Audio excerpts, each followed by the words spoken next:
Matt Riddle was on the MMA Hour on Wednesday with Ariel Helwani and was in studio. This is in he was promoting the MLW shows that he is working on Thursday night in New York and discussed his exit from the WWE. He kind of, addressed everything. He didn't go too much. He never mentioned Samantha Tovel by name, but I mean, the guy's pretty adamant that these were false allegations against him. And he talked, in bits about the incident at JFK Airport, but also mentioned the failed drug test that he had in WWE. And he explained that this would have been in 2022. He admitted to going to a strip club and doing cocaine. And then the way the drug testing was in WWE was, he said you would get tested either at the end of the month, beginning of the month. And in his case, it was both. So this was kind of like Brock Lesnar after UFC 200, where he got tested twice within a close enough period that the same substance showed up both times. And cocaine can live in your system for about 30 days or so. So it was the case of having two tests that came back positive with cocaine. And so technically, though, that is two drug test failures. And he ended up getting suspended. And he went clean for 10 weeks, he said, then went out and quote unquote partied and failed another drug test, which would be number 3, which when the was that also for cocaine? He just said partied and tested positive. So you can make that assumption. And then that's what led to him going to rehab per the request of the company. And he did 30 days in rehab. And then they wanted him to do another 30 days. And this is all when he disappears from television at the end of 2022. And so I guess he gets a little break. He goes home for like a week or something, and then goes back and does the other 30 days. And that's shortly before he gets let go in 2023. But that is kind of his story of, his drug test failures. And I mean, it does bring into question there was a time that the wellness policy used to be public. And for people that are maybe were not following at that time, like the company used to publicly announce every failure. They never do that anymore. But it was always like 3 strikes and you're gone from the company. Now, it's obviously to their discretion, and I think we have seen adjustments to the wellness policy over the years. But that was the case with Matt Riddle. And it's also a case of what is beneficial for the company's public profile.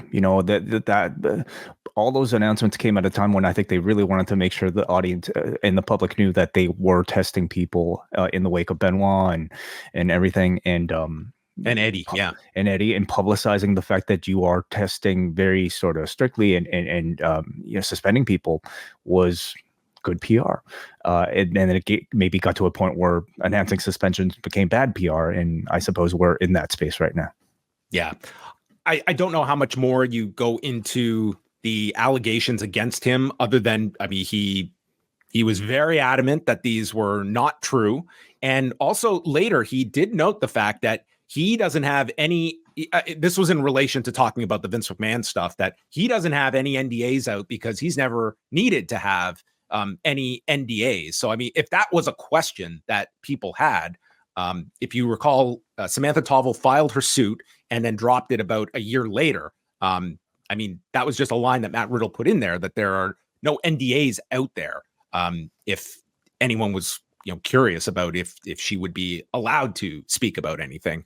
There was also this line, and this again was in relation when they were talking about the Vince McMahon story. And I wanted to play the clip so you hear it in the context that he delivered it.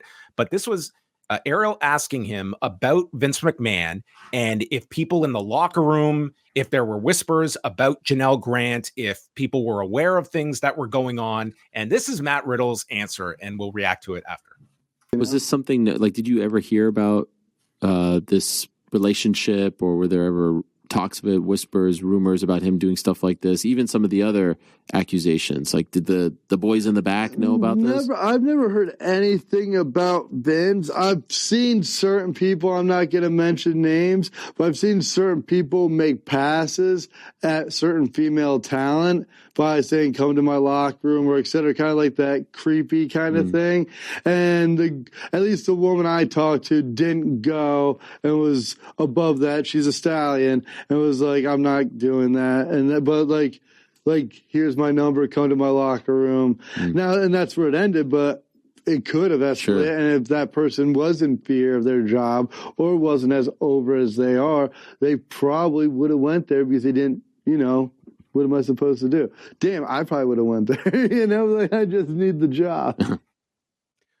Okay, so the comment there that, you do have to, we're not going to speculate here, but the way that reads is that this was not just like a talent, hitting on another female. It sounded like this was, someone above that this would be in terms of if this person were not secure enough in their push or character about their job. It kind of paints the picture of somebody in some level of power here, headline or hitting on a female talent. This is, it just kind of raises that question as well about how prevalent this was involving individuals who had some influence and women in the locker room. I'm going to have to maybe listen to the entire interview, maybe with a bit more of a closer ear before I can feel like I have anything constructive to maybe add to it. Yeah. At this point, it sounds like a lot of information was gone through in this particular interview. And it's like an hour, and it's a lot of different, and it's Matt Riddle who is just going in many different directions through all of this. So if you do want to hear it, it is out on today's show.